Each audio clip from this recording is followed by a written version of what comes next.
Bonsoir. Donc moi je vais vous parler de bruit et de JavaScript et de rythme. Donc dans un premier temps je vais vous présenter une application, un projet perso. Je vais vous présenter un projet perso qui s'appelle Drumbeat Repo. Et je vais vous présenter une problématique que j'ai eue lors de la création de ce site. Et ensemble je vais parler de certaines définitions liées à la musique. Puis ensemble on va construire une boîte à rythme. D'abord dans une version simpliste en JavaScript, puis dans une version plus élaborée, plus précise. Donc là, le site dont je vais parler, Drumbeat Repo, l'idée c'était de... On utilise beaucoup d'applications web quand on fait de la musique. Moi je suis musicien, je suis guitariste dans un groupe punk. Et même en punk, on se doit d'être précis et de travailler aussi le rythme, etc. Et travailler au métronome, des fois c'est un peu trop répétitif, trop fastidieux. Et c'est pour ça que je me suis dit, pourquoi pas créer un outil qui permettrait aux musiciens de s'entraîner sur différents schémas rythmiques, dans différents genres musicaux. Donc par exemple, si vous êtes musicien de psytrance, vous pouvez travailler de psytrance chez vous, tranquillement. Voilà. Et l'idée d'un séquenceur comme ça, c'est aussi que on peut changer les patterns, justement pour un peu créer des variations. Là, vous allez entendre à la fin une petite différence. Voilà, on peut aller beaucoup plus loin, les logiciels peuvent être très complexes. Et là, l'intérêt, c'est aussi que je change de son, je change de sample. Si jamais je vais dans un autre genre musical, non, je vais pas vous faire le gabber. J'ai perdu ma souris. Si jamais je vais, par exemple, sur du punk, si je prends ce petit groove là qui est pas mal, là on est sur du punk. Et pour la suite de l'exemple, je crois que je suis à 176, donc on est sur un truc comme ça. Voilà, du punk un peu rapide. J'ai fini pour la présentation de mon site. Qu'est-ce que la musique? La musique, c'est combiner des sons et des silences au cours du temps. Un musicien de noise vous dira il n'y a pas trop de silence. Lui, il combine pas trop. Mais pour le reste, il y a du silence. Il y a plusieurs caractéristiques. Il y a la hauteur de la note, si on est grave, si on est aigu. Il y a aussi les nuances. Donc c'est potentiellement si on joue fort ou pas fort, les accentuations. Il y a le timbre. Donc la petite guitare là, elle a un son différent de ma douce voix mélodieuse. Et il y a aussi le rythme, justement, ce qui m'intéresse.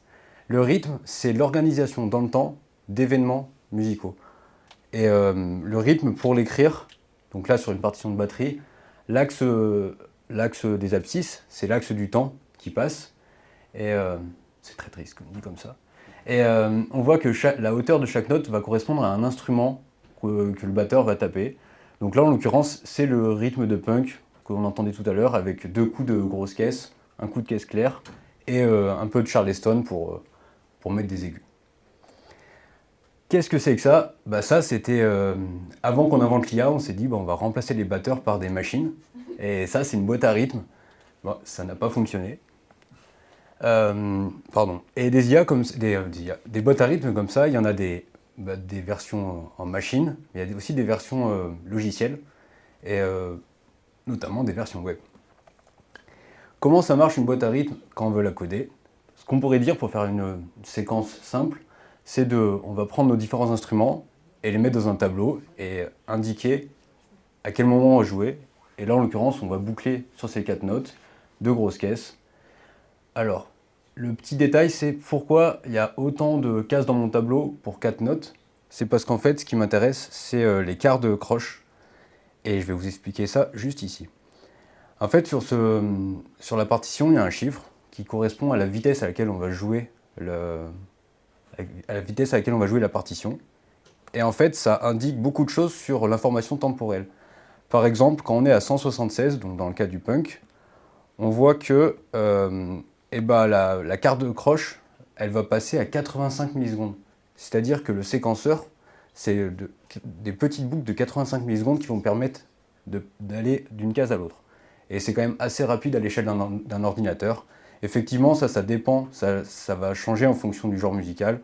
Si on prend la chanson qui serait à 80 de tempo, et là on va être beaucoup plus lent. Pardon, 80. Là on va être sur du 180 millisecondes, donc c'est plus acceptable. Effectivement, la musique électronique c'est plus exigeant sur ce que ça demande aux machines. Pardon. En JavaScript, comment on fait pour faire quelque chose de répétitif, ou du moins comment on fait pour avoir un timer, et ben on utilise la fonction setTimeout. C'est une fonction qui permet de donner une durée en millisecondes, donc le 85 en l'occurrence, qui correspond à mon tempo, et qui va déclencher le code après cette durée. Donc là, si j'exécute, on voit le console log du début, le console log de fin, et seulement le console log scheduler, parce que du coup, il y a eu un effet de bord, et il arrive après les autres. Et cette fonction, elle peut être utilisée de manière récursive pour justement créer quelque chose qui est continu. Et donc là, le code est simplifié, on a supprimé quelques lignes de code, j'ai enlevé 2 console log. Mais maintenant, le scheduler va être appelé, le setTimeout est à l'intérieur de notre fonction scheduler, ce qui fait qu'il va s'appeler récursivement à l'infini, avec un espace de 85 millisecondes, etc. Donc là, c'est bien, on se dit, super, on a créé notre temporalité, pour parcourir notre grille, on va faire un séquenceur. Et bah là, encore mieux, super, on a un séquenceur devant nous, donc on retrouve le pattern. Pour l'exemple, j'ai simplifié, j'ai pris que la grosse caisse, donc c'est pour ça il y a un seul pattern. Je vais chercher l'événement audio, donc c'est un fichier WAV que je vais lire sur internet. Et je boucle, et il y a juste une condition pour savoir est-ce que je dois jouer ou pas mon échantillon audio. Voilà. Pour l'exemple, j'ai mis ce code-là en commentaire, c'est pour éviter que ça tourne, parce qu'en fait je ne peux pas mettre pause sur cet environnement. Donc là on va entendre que 4 coups de kick. Voilà, je peux le refaire une fois. Et on voit un peu un problème, je ne sais pas si vous avez l'oreille fine, mais déjà on voit que c'est un peu décalé. J'ai fait une vidéo pour représenter le problème. Du coup, c'est une ancienne version de mon site. Et pour accentuer le problème sur une seule piste, j'ai mis une limitation sur le processeur.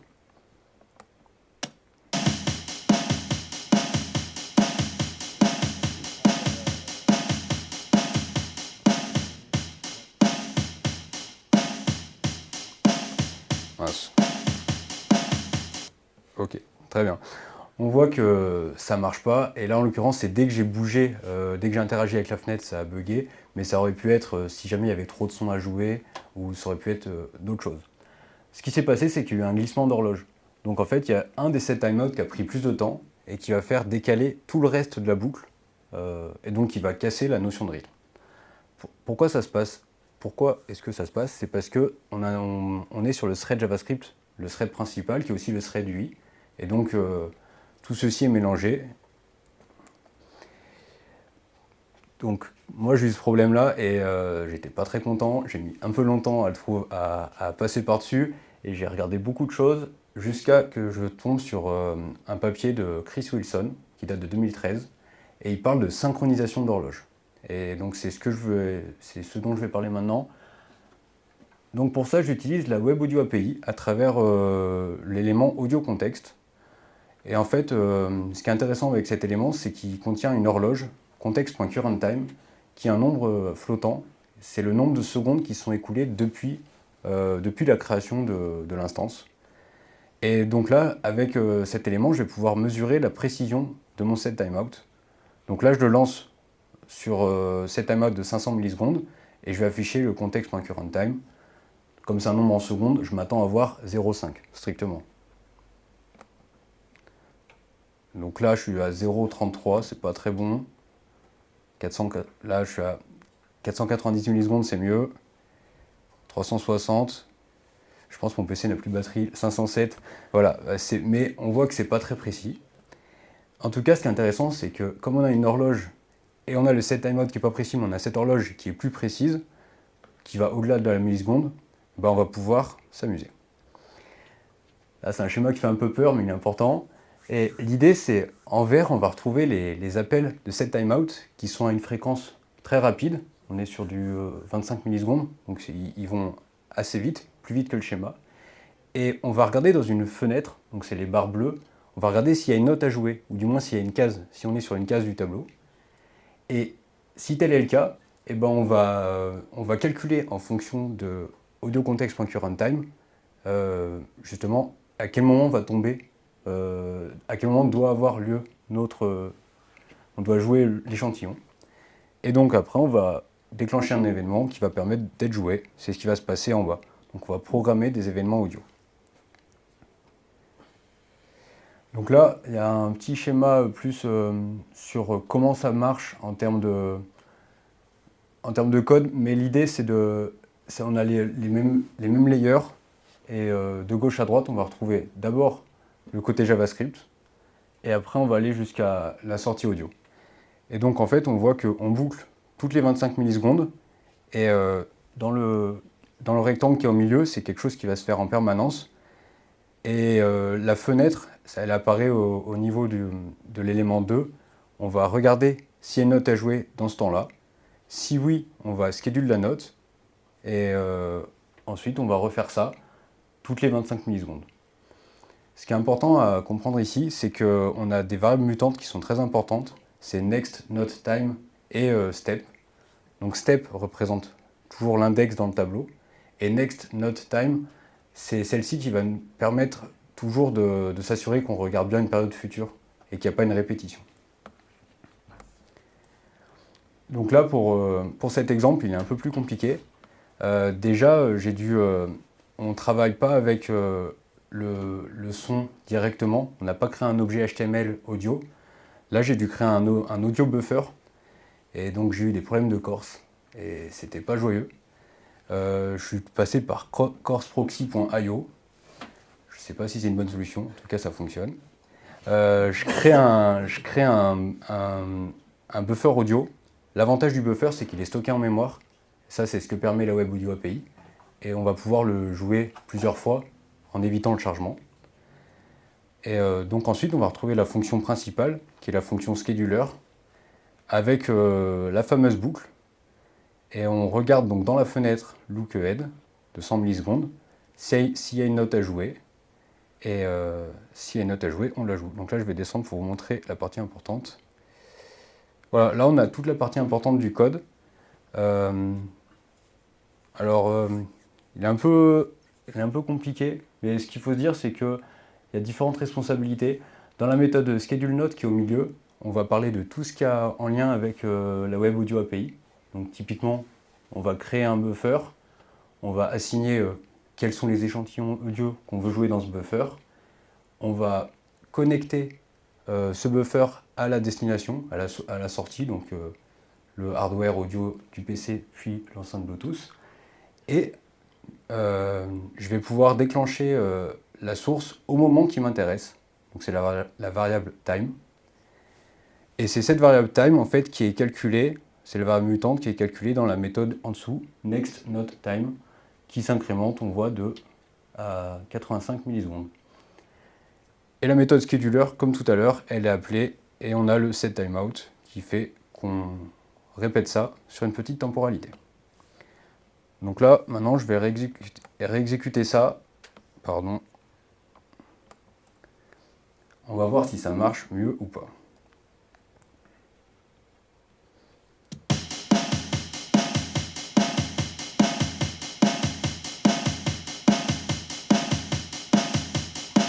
Youhou!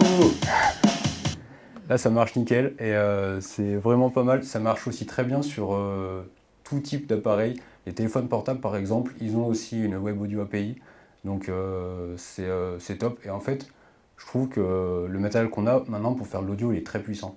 Donc l'audio, c'est un problème résolu dans l'informatique. De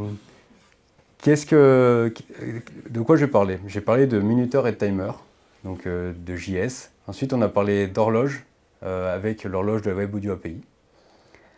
La solution, c'était de synchroniser l'horloge donc de la Web Audio API avec l'horloge, avec le minuteur JavaScript.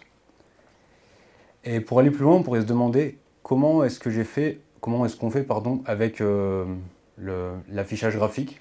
Du coup, ça, on va utiliser du Request Animation Frame pour justement que l'index, le curseur, il apparaisse, il soit incrémenté. On peut aussi aller vers des changements de tempo et du time stretch, parce que comme on a deux horloges, on pourrait appliquer un coefficient où on est un peu plus libre. Et aussi, on peut se demander comment synchroniser plusieurs séquences, comment faire travailler plusieurs navigateurs entre eux, et comment s'amuser. Voilà, j'ai mis un lien vers le repo. Le QR code pointe vers mon repo, non pas vers les diaporamas. J'ai mis la source, A Tale of Two Clocks de Chris Wilson, qui date de 2013. Et moi, je me présente, je m'appelle Baptiste, je travaille chez Sogilis et je suis développeur .NET Angular. Je vous remercie.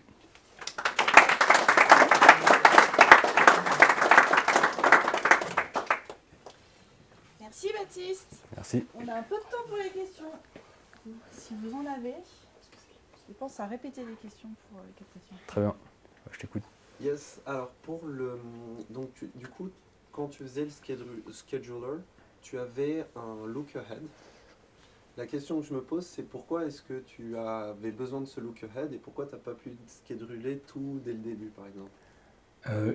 Je répète la question. La question, c'est on a un look ahead là, de 100 millisecondes et pourquoi on a cette petite fenêtre et qu'on ne peut pas tout schedule dès le début. La réponse elle est très simple, c'est parce que la séquence est interactive et qu'un séquenceur, une boîte à rythme, c'est aussi un instrument de musique qu'on veut pouvoir jouer dynamiquement. Et c'est pour ça, la 100 millisecondes, ça veut dire que toutes les actions, on fera que ce qui a été fait à plus de 100 millisecondes. Si tu cliques direct sur le bouton et que le curseur est dessus, ça ne va pas être joué. Ok, merci. D'autres questions, si jamais. Merci.